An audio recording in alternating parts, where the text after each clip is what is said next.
Okay, good morning, everybody, and Hazak Baruch, thank you for joining us on this lovely Wednesday morning as we are studying together Parashat Yitro.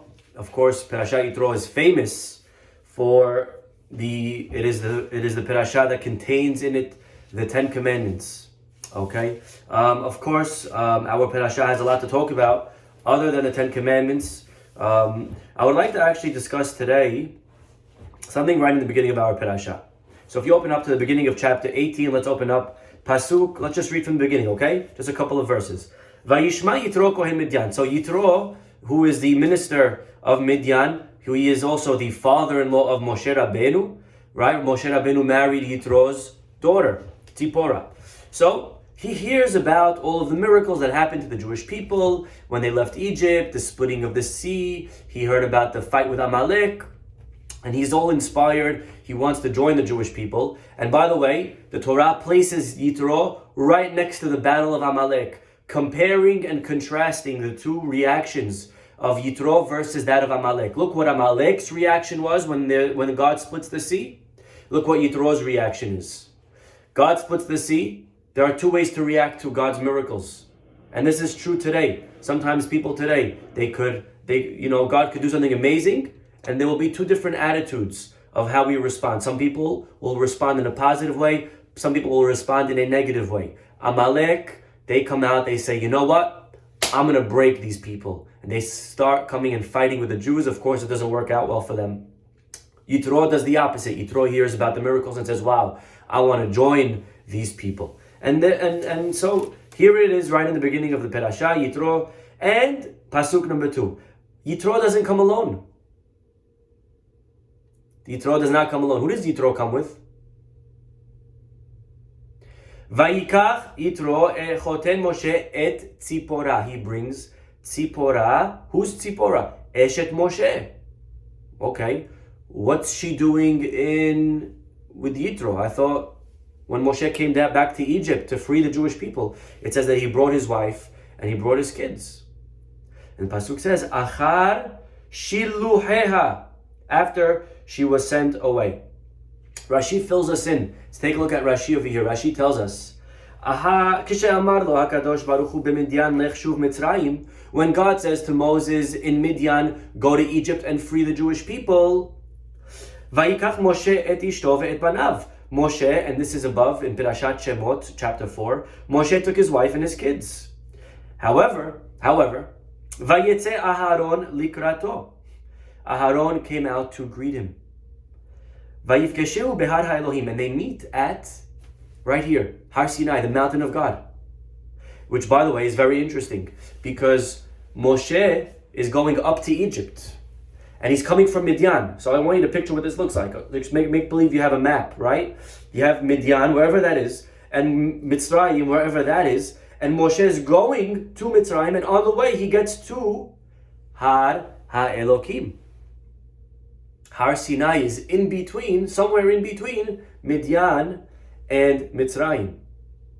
Which makes sense, right? Because Moshe Rabbeinu is going with the Jewish people. Midian comes up to greet them. And where does he greet them? Har ha'Elohim. The Pasuk says, in the beginning of our parasha, it says in Pasuk number 5, he says that he is in Har ha'Elohim.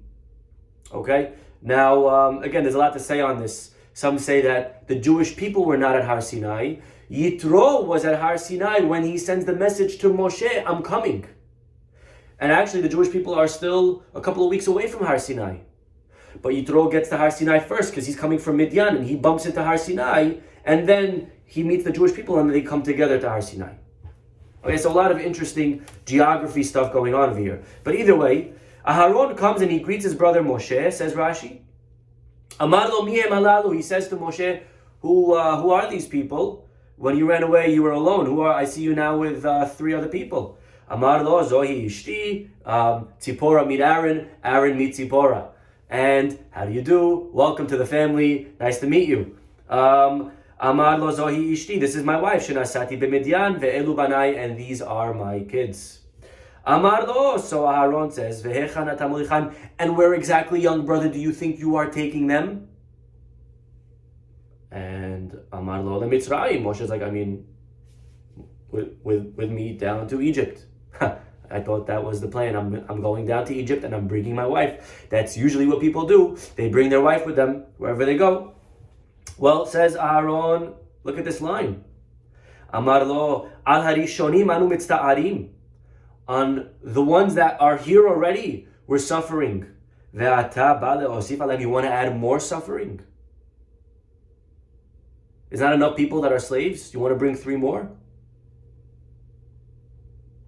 Now, Amar lo lechi Amar la lechi lebet avi. So Moshe then turns to his wife Sipporah and he says, honey, I know we just got married and it's our honeymoon, but have a nice day and you're going back home. And he ships her home back to her father Yitro. And that's why Tzipporah is not with him. Tzipporah is with her father because she was shipped back home because of Aharon's argument. Now, by the way, I just want to pause here for a second and present a question. I would like you to think about it. If you have an answer, you can feel free to answer. And I think you all see where I'm going already with this question. And that is, why exactly, what's the problem of Tzipporah coming down to Egypt? What's Aharon's argument? There's enough slaves, we don't need more. But wait 1 second. We know that the tribe of Levi were not enslaved. This all actually started back. Who instituted this? Thanks to who were the people of Levi not slaves? This is thanks to Yosef. When Yosef became the viceroy and he purchased and everyone needed food and then he owned the country, he owned the world's food. Yosef did he instituted a lot of laws. One of them were that clergy and the such, priests, etc., were exempt from paying taxes. They were exempt from having to do work, right? And this actually helped the Jews many years later when Paro forces the Jews to pay taxes, when Paro forces the Jews to be slaves, but the tribe of Levi is off the hook. Right? We spoke about this in the previous class last week, I believe. So Levi is not enslaved, which explains, by the way, Brother Aaron, how did you get here to the desert? How did they let you leave Egypt? How did you just walk out to come greet me here? The answer is no problem. Levi had carte blanche access in and out of Egypt. You want to leave, you're free to leave. You want to come back in, you're free to come back in. There was no problem because Levi were not enslaved. Aaron was from the tribe of Levi. Moshe is from the tribe of Levi. His wife and kids are going to be part of that. And so the question here really is, so then who are we worried about? What is Aharon worried about? There's not enough slaves here in Egypt. You're bringing 3 more? No, I'm not bringing 3 more. We're Levi. We're not going to be slaves. So either way, my wife and kids will be fine. And there are many answers to this question. If you want to try to type one in the next couple of seconds. But one answer that I didn't see anywhere, but I believe it actually fits beautifully into the words. Aharon's argument was not, you're bringing 3 more slaves. Aharon's argument is, and it's in the words, Al harishonim anu mitzta'arim. We as Levi, yes, we don't have to be slaves, but at the end of the day, seeing their own brothers and sisters slaves, I'm sure that took a toll on the people of Levi. That hurt them emotionally, psychologically. And Aharon says, we're suffering seeing our brothers slaves. You're bringing more people to suffer with us emotionally? That's the argument of Aharon. Not that Tzipporah is going to be a slave, but why are you bringing them to see the cover their eyes, send them back home? Okay. Anyways, that's what ends up happening. And so Yitro now comes and he says, hey Moshe, here's your wife and your kids, just in case you forgot about them. I'm not gonna pay tuition, okay? That's on you, Moshe. I already paid tuition for 7 daughters. I already had to pay for 7 weddings. I'm not paying any more tuition. Here's your wife, and here are your kids. And all of a sudden, the Torah tells us their names. Anyone know Moshe Rabbeinu's kids' names?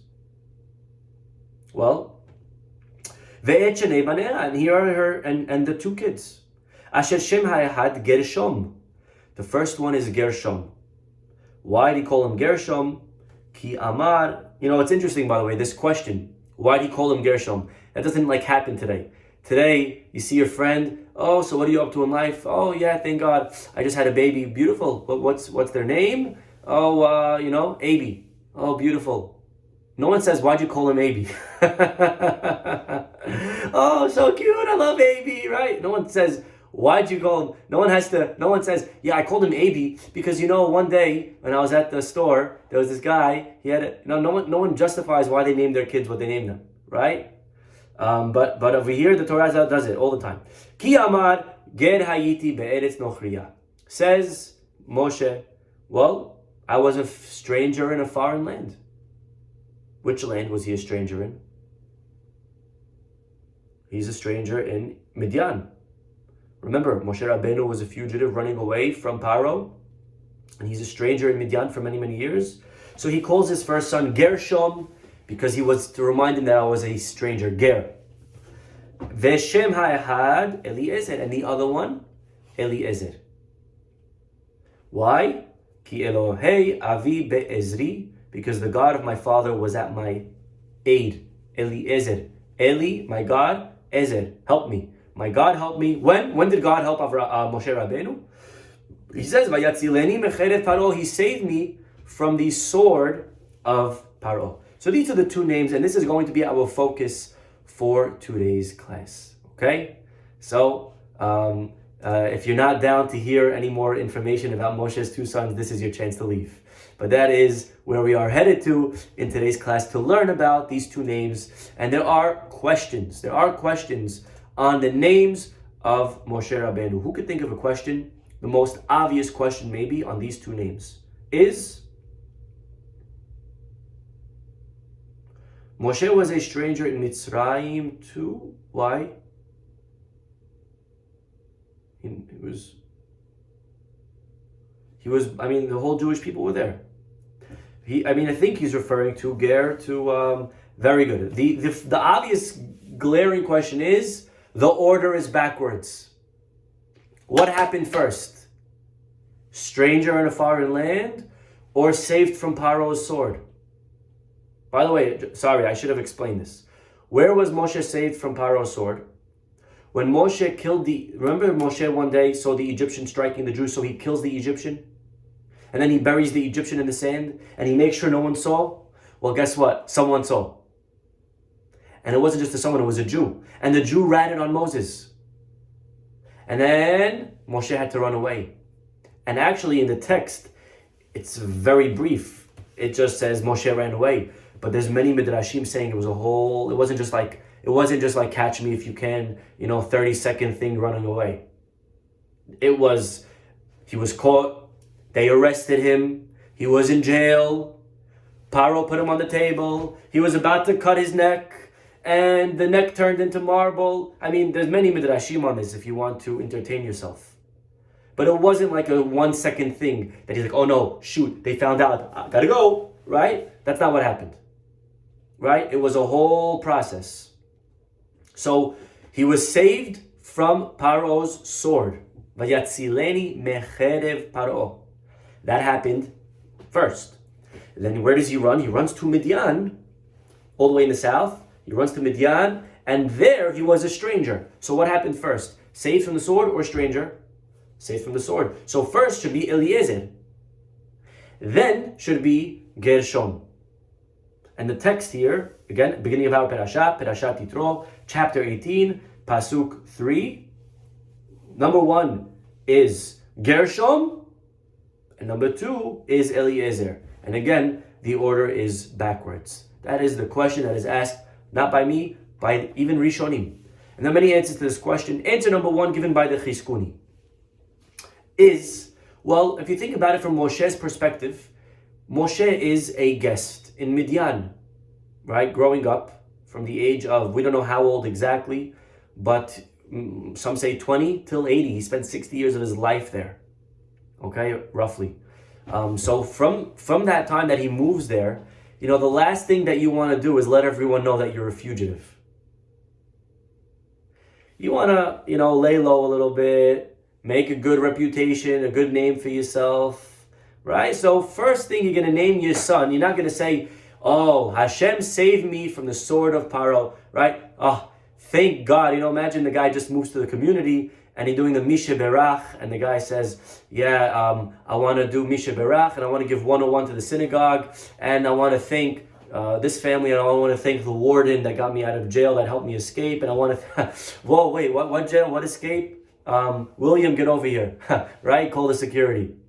That's not the first thing you want to do when you move to a community, is tell everyone that you're a fugitive. And so he doesn't name his first child Eliezer, because people will maybe start asking, although the truth is, technically, you could just name him Eliezer, because Eliezer is a very parv name. Eliezer just means God saved me. God helped me. If people ask, what do you mean? Moshe at the bris didn't have to stand up there holding the baby, Ve'yikareh Shemo Be'Yisrael, and he didn't have to say the whole Perush Rashi, Eliezer, because God saved me from the sword of Paro. He didn't have to give a whole Dvar Torah at the bris, He could have just said, I'm naming him Eliezer, Mazel Tov Moshe, beautiful name. And if someone asks one-on-one, why Eliezer? Oh, Hashem, he helps us breathe every day. I don't know, Moshe Rabbeinu could have made up some reason of why he called him Eliezer. He didn't have to tell. But maybe he was worried that eventually it would become found out. So he didn't want to name the first one Eliezer. So the first one is Gershom, I'm a stranger. And then after you're there for a few years, people know you, your reputation is obviously stellar and impeccable. So now you could say Eliezer, because even if they find out, but they realize that you're a new person, you're a changed person, and we still welcome you with open arms. That's the first answer of the Chizkuni. The second answer is, I think, maybe what is meant on the side, and that is that actually the order is not backwards. Gershom happened first. But what do you mean? He ran away from Egypt. That happened first. Yes, running away from Egypt happened first, but that's not what he's naming his child. His child's name is Vayatzileni Mecherev Paro. He saved me from Paro. And that is not accomplished because Paro was a wanted man all these years. Even though he ran away, you're still wanted. When is the salvation complete? When Paro dies. And now he's dead. He's no longer wanted. Now Moshe Rabbeinu could say, now I was saved from the sword of Paro. So actually the second answer is it's not backwards. He came here, he was a stranger in Midian, and then many years later when king of Egypt Paro dies, now I'm free. You're not free till he dies. Beautiful. These are two answers given by the Chizkuni. The Tur gives a third answer, and he actually asks like a Jew. He answers the question with a question. And the Tur says, I don't understand. Why are the names given here? Moshe Rabbeinu had the children back in Parashat Shemot, and actually in Shemot, it does give them the name. It does give us the names of the children. It says, one of them, if you go back to chapter 2, Pasuk 22, so 222, Vateled ben, she had a child, Vayikra et Shemo Gershom. They have a child and he names him Gershom. And then the king of Egypt dies and he has another child, and it doesn't tell us his name there. It only tells us the name here. Meaning if you had to guess the second name, you wouldn't know it till you get to Parashat Yitro. Okay? And it says the Tur, well, what was the history of that child? He had a child right before he left to come back to Egypt. And on the way down to Egypt, remember the story? Moshe Rabbeinu was with his wife in a hotel, and then the snake comes and he's about to kill him. Right? We didn't discuss it so much in depth back in Parashat Shemot, but actually Moshe Rabbeinu's life was in danger, and Tzipora realized why. It was a punishment for not circumcising the second child. So she takes a stone and she does a circumcision herself, and the snake leaves. And so Moshe Rabbeinu was actually in serious, he was ill. Moshe Rabbeinu probably was undergoing rehab, he was probably recovering. He was attacked by a snake. You don't just walk away from that back to 100%. So probably at the Brit Milah, Moshe Rabbeinu did not name the child. Why? Because he had a snake wrapped around his body. Call him Eliezer, right? Not an easy thing to do. So says the Tur, he wasn't named till now. And he was sick, he was in danger on the day of the bris. And it was only now, later on, when he sees his son again, that he gives him the name, or that at least he tells his wife what the name would be, and therefore it's mentioned here when they are reunited. So that is another interesting answer from the Torah. But I would like to share with you another answer that is given indirectly, an indirect answer given by Rabbi Schwab. And again, Rabbi Schwab is here to tell us another Dvar Torah, and by the way, he answers this question. So here we go, and this is something beautiful that, again, sometimes we hear Midrashim, and sometimes we hear Midrashim. Today you're going to hear a Midrash that's going to be one for the books, okay? If you had to have a book of, oh my God, Midrashim, this would go in it. Okay, holy cow! Did that actually happen? That midrash, right? This could go in there. So watch this. First let me tell you a midrash that's not so jaw-dropping. Midrash says when Moshe Rabbeinu went to get the Torah, he gets to the heavens and he saw many things, and a lot of midrashim on what he saw. One of the things he saw is he heard Hashem reciting the first Mishnah in Masechet Para. I know you all learned Masechet Para already, but I'll just say it again. And the Mishnah says in Masechet Tractate Para, which deals with what? Take a guess. Para Aduma, right? The red heifer, the red cow that we sprinkle the ashes on someone that's tameh. Well, the first Mishnah is Rabbi Eliezer Omer. There was a rabbi in the Mishnah era whose name was Eliezer. Nothing to do with Moshe Rabbeinu's son Eliezer. Rabbi Eliezer Omer, Eglah has to be within the first year.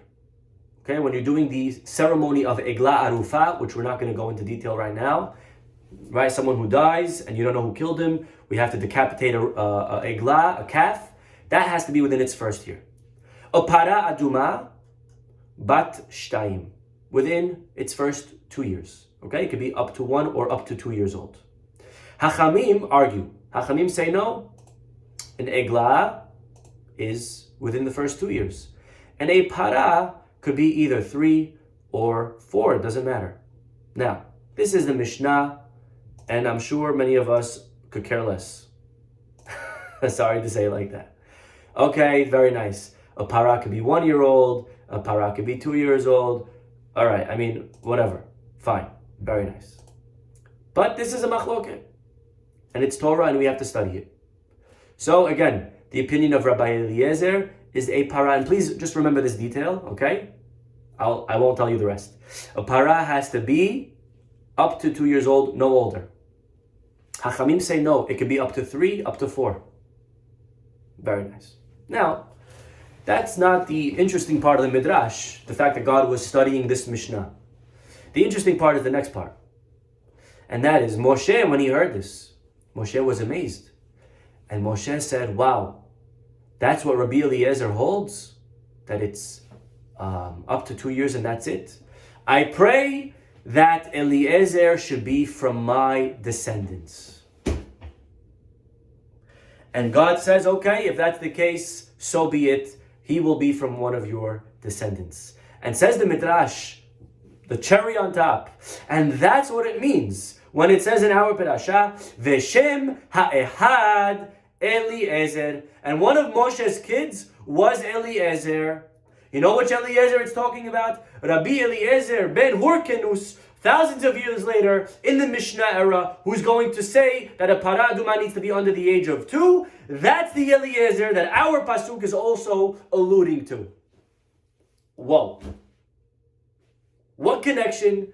I mean, you just took a very beautiful, simple pasuk that Moshe had 2 kids, one's Gershom, one's Eliezer, and he just made a whole scrambled eggs out of it. That Eliezer is also alluding to the Eliezer in the Mishnah of Para that says the cow that you use that has to be red, that you burn its ashes to sprinkle on the dead body, has got to be under 2 years old. What's going on? Lots of questions. Why did Moshe want Rabbi Eliezer to be his descendant? Why is God swearing? What does that have to do with Moshe's son Eliezer? There is no connection, or at least there appears to be no connection. Answers Rav Shimon Schwab. Fantastic stuff. And this is the midrash that I'm going to tell you right now, that's going to be jaw-dropping. You ready? And if you heard it before, then I think you'll agree to me. And if not, I mean, this is up there in the top 5. Okay, Rabbi, just say it already. Okay. Says the midrash, when Moshe went to Yitro, and he says, Dad, I would like to have a word with you, Mr. Yitro. So, Tzipora and I have been seeing each other for a while. And, I like her, she likes me. And, I just wanted to ask you if, you know where I'm going, you know what I'm saying? I'd like to ask her hand in marriage. What do you say, Yitro? Me, Tzipora, what do you think? Yitro thought about it. He said, one condition. Whoa. If Moshe wanted to marry my daughter, I would ask him how much do I have to pay him, right? Yitro said, I'm going to need something from you first. Moshe's like, okay, name your price. And he says, the condition is promise that your first child you will give to do avodah zarah.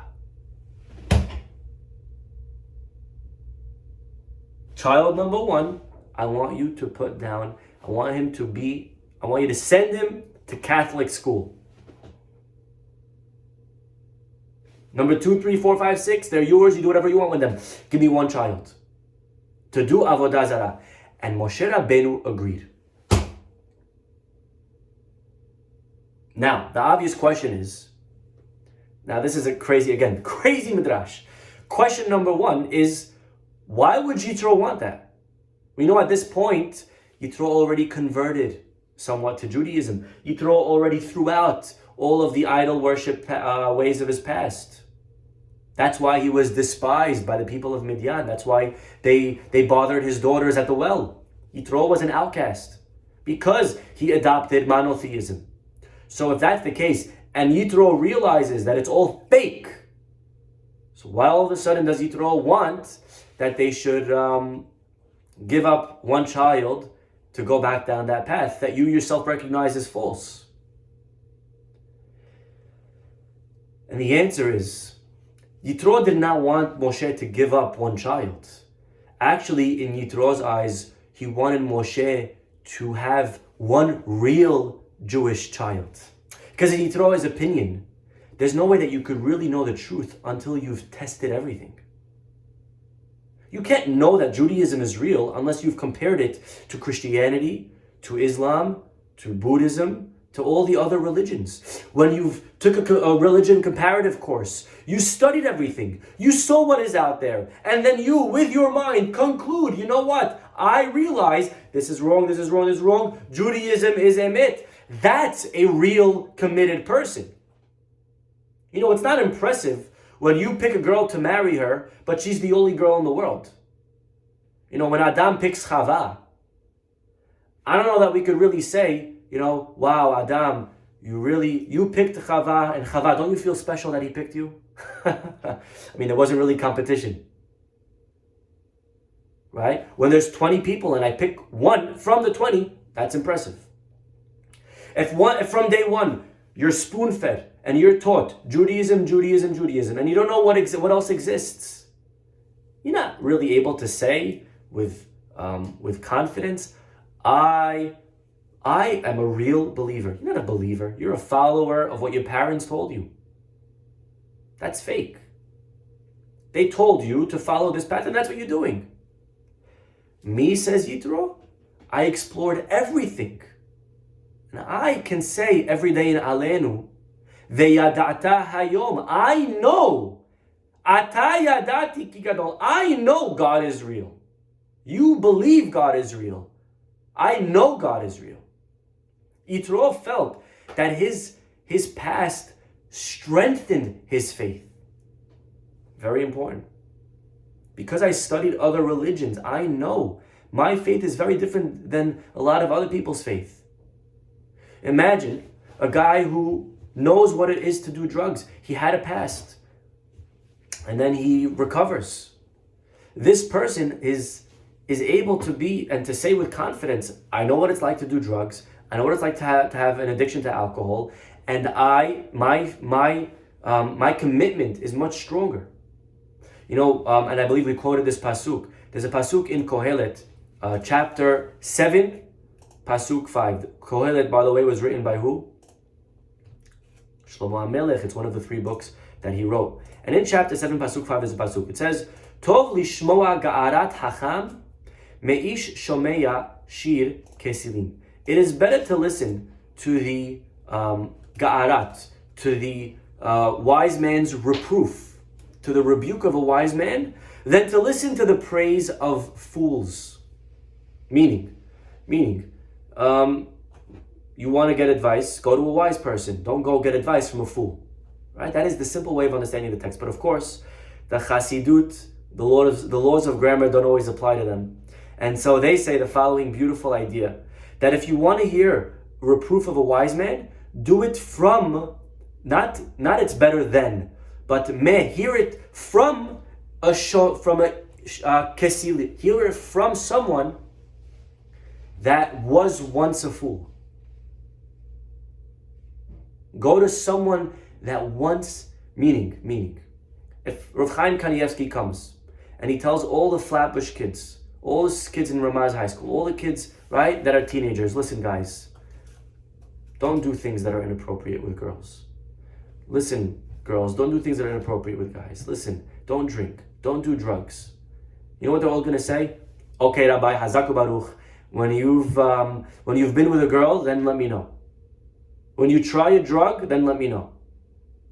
It's pointless to come to hear Musar from someone who was never down that path. It's not. You don't know what you're talking about. Right? Me as well, many times, and I believe we spoke about this a couple of classes ago as well. I could stand all day long and preach to my students and scream how they have to. It means nothing because they view me as a rabbi, but we bring in a professional who was once an addict, who once had addiction to drinking, to drugs, and he tells them, guys, don't drink, guys, don't do drugs. That's impressive. He knows what he's talking about. He was once an addict. He knows the other side of the fence. He knows what exists in the other in the world. So when he says it, he tried both. He could tell me, and so Yitro felt the same way. Yitro felt, listen, you only know Judaism, and so it's not impressive, as opposed to someone like me, who knows all the other types of religions. And therefore, he wanted Moshe to send one child down that path, not, God forbid, to stay on that path, but to try it. And just like I came out realizing that it's nonsense, so too will this child. That was Yitro's philosophy. Moshe obviously did not have that philosophy. Right. Moshe's philosophy was what we call today Emunah Peshuta. Simple faith. The faith that I got from my father. My father learned. My father studied. My father realized what's the right way, and he told me. And you know what? This is something that's very important, and there's a lot of truth to it. There's a lot of truth to it. Meaning, in a way, life is too short to experiment ourselves. We need to learn from the mistakes of people that came before us. Right? In business, it's very foolish if you're going to say, you know what? Let me learn myself the hard way. Why? Let me read all of the past mistakes of people before me. That is the most sure way to succeed. And Emunah Peshuta is Moshe Rabbeinu's philosophy. And if it was good enough for my father, and if my father, who was much smarter than me, studied and realized, then you know what? Maybe it's maybe I'll be wise to just follow in his path. Okay? And Moshe obviously has to agree. He wants to marry Tzipporah. He needs to marry Tzipporah. And therefore, he says, okay, I'll give you one. And he gives one child down that path. One child for Yitro and one child for him. And he names the first child. What does he name him? He names him, okay, good question. He didn't convert to Judaism until he saw Moshe at Har Sinai, but he adopted monotheism. There's a difference. You can still be monotheistic and not convert. Okay, fine. One child is Gershom. Now, again, we asked that chronologically Gershom should be second, but the answer is Moshe is showing everybody. You know why I accepted Yitro's deal? You know why I pushed one child to go test down that path? Because I had no choice. Ger hayiti be'eretz nochriya. I was a stranger in a foreign land. I had no choice. I wasn't with other Jews. I didn't have a pool of girls to choose from. There was one girl, Tzipporah, that was it. And I had no choice, and I was forced in a way. And kind of, he called the child Gershom as his disclaimer. That is his announcement. When kids see Gershom in Catholic school, what are you doing? And his name will be the answer. No, Gershom, I had no choice. I was a stranger over here. I had to put him there. That's what Yitro wanted from me. Of course, that's not my philosophy. My philosophy is I follow the Mesorah. I follow what my father taught me.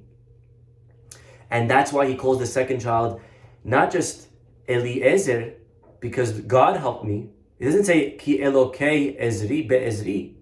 He doesn't say God helped me. What does he say? Elokei Avi be'ezri. The God of my father helped me. My father, throwing in that word, father, Mesorah. And the truth is, both are true. Both are needed. In a way, we have to take what we received from tradition from our parents, but we also have to add on to it. We have to build onto it. I receive a certain amount of inheritance from my parents, and I have to make more money. I receive a level of Yiddishkeit, of religion from my parents, and I have to increase my love of Hashem, increase my knowledge of Hashem. And that's what the Jewish people said when they crossed the sea. Ze Eli ve'anvehu Elokei Avi va'arom emenu. This is my God, Eli, but it's also Elokei Avi. And we need both. We need to build on we need to begin with the foundation that our parents have given us, and we need to work and build on it. Now, obviously, there is a very big downside to Yitro's philosophy. You're right. If they come out, they will be very successful. And they'll maybe have a very strong and maybe an even stronger faith in God. But what if they don't? What if they actually have questions that are not answered? What if, God forbid, some things in Catholic school make sense? What if the ways of Avodah Zarah are very appealing? Transfer that to, letting my child try drugs. And let them do drugs, and then on their own, they'll see how dangerous it is, and then they'll come out stronger than someone who never did drugs. Okay, but what if they don't come out? It's very dangerous. It is very risky, 100%, like many people on the side are saying.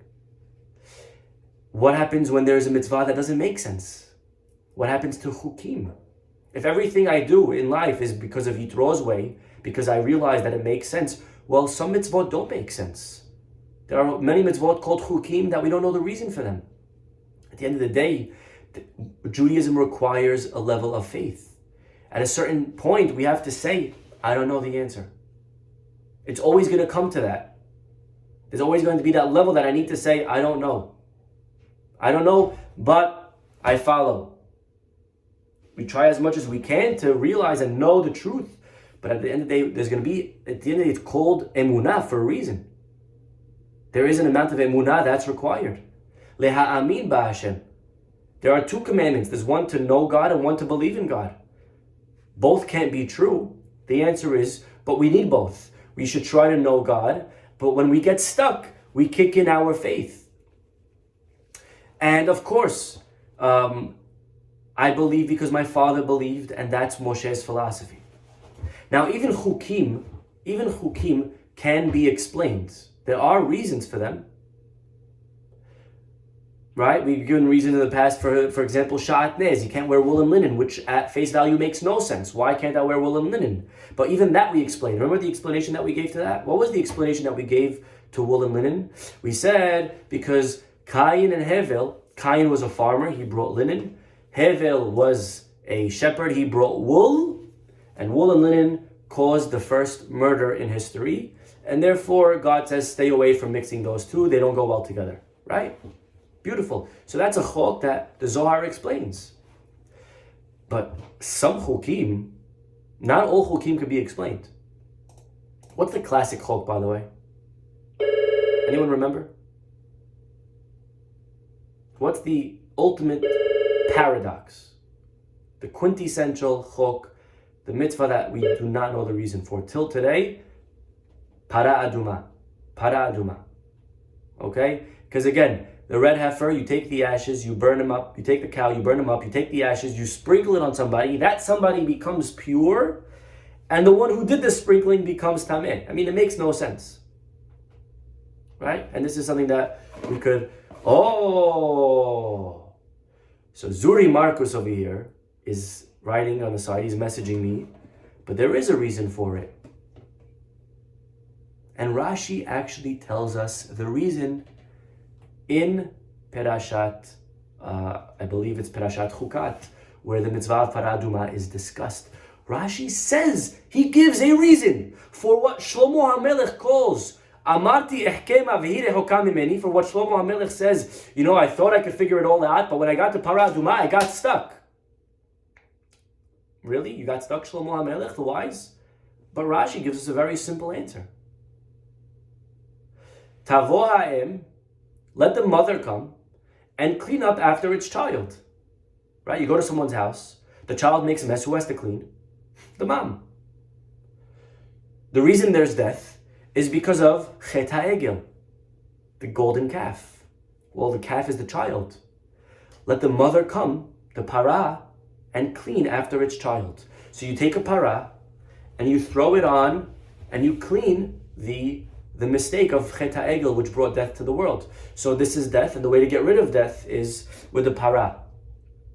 That's actually a very nice answer. So even a para aduma is rational. Why do we call it a chok if it makes a lot of sense? And you know what the answer is? Beautiful, says Rav Schwab. But you know how old a para has to be to have a child? It has to be 3 years old. Under 3, she cannot give birth. Says the first Mishnah in Masechet Para, the Mishnah that we started off with today. How old is the Para Aduma? Says Rabbi Eliezer, it has to be under 3. If the Para Aduma is under 3, you cannot tell me that it's coming to atone for the sin of the golden calf. Because it's not a mom yet. It has to be 3 years old to be a mom. And Rabbi Eliezer requires that it stays under 3 years old. And if that's the case, according to him, Para Aduma does not have a logical reason to it. It's a chok, and it requires emunah peshuta. I do it because God said. Moshe goes up to receive the Torah, and he hears God reading this first Mishnah. Rabbi Eliezer says it has to be under 3. Hachamim say it could be 3 or 4. According to Hachamim, Para Aduma is rational. Moshe hears the opinion of Rabbi Eliezer. Moshe says, wow, I pray that my grandchildren, not that Rabbi Eliezer should be him, but that my grandchildren should follow the ways of Rabbi Eliezer. That they follow because God said, Na'aseh v'nishma, simple faith. Of course, I should try my best to understand, but when I get stuck, I'm able to play my emunah card, and I observe because God said. As opposed to Yitro's philosophy that I do because it makes sense. And that's what the Midrash means when it says, Veshem ha'ehad Eliezer. One child was Gershom's way. One child was Yitro's way. One child I gave to Avodah Zarah because Yitro insisted, and I called him Gershom because I had no choice. I was a stranger. But one child, Eliezer, I had it my way. He did it like I wanted. And that's why it says the name of the one was Gershom. And it should say the name of the second, right? It doesn't say that. It says, in the name of the one, because they were both each unique in their own philosophy. One went Yitro's philosophy, one was Moshe's philosophy. And Moshe said, I pray that my descendants should be like Eliezer, that we do it because of Emunah Peshuta. And this is, again, a beautiful approach to Rav Schwab. But again, it answers, by the way, our question. Why is Gershom first? Gershom is first, very simple. Because Gershom was the first child that Moshe promised to give to Yitro. And he had to call him Gershom to excuse himself. And so, again, this is a beautiful insight from Rav Schwab on our parasha. And which approach is the correct one? At the end of the day, neither extreme is good. We need a mixture of both. We need to investigate. We need to be inquisitive. We need to ask. We need to search, to look for the ta'amim. But at the end of the day, to remember that even if the ta'am does not satisfy me, even if the taste, even if the reason does not make sense, but I do not now use that as an excuse to not observe. A lot of laws of Shabbat. Rabbi, why is this the law on Shabbat? And that's a fair question. It's a great question. Ask the question. But what happens when the rabbi gives you an answer that you don't like? Do we now not keep the law of Shabbat until we find a reason? That's where Moshe comes in, and Moshe says, Emunah Peshuta. Simple faith. We need both. Eli ve'elokei avi. He has to be my God, but at the end of the day, it has to be built on a foundation of my father's God. My father realized Judaism is real. My father realized to be an observant Jew is the right way. Then it's good enough for me. And maybe in my undeveloped mind, it still doesn't make sense. But if it was good enough for Moshe Rabbeinu, if it was good enough for Rambam, if it was good enough for Ibn Ezra, if it was good enough for Chatam Sofer, if it was good enough for Rav Kiva Eger, if it was good enough for Rav Chaim Kanievsky, for Rav Chaim Shmulevitz, for Rav Chaim Soloveitchik, for Rav Ovadia Yosef, if it was good enough for all of these big rabbis, and I'm sure they had a lot of questions in the Torah, but they still followed it, then it's good enough for me. And we'd be zocheh to apply these beautiful thoughts of Rav Schwab to our daily life and our religion, to have meaning and to also have the emunah that's required when, for some reason, when the ta'am, when the truth, when the reason sometimes could be hidden from us. Okay, we'll stop over here. Have a wonderful day.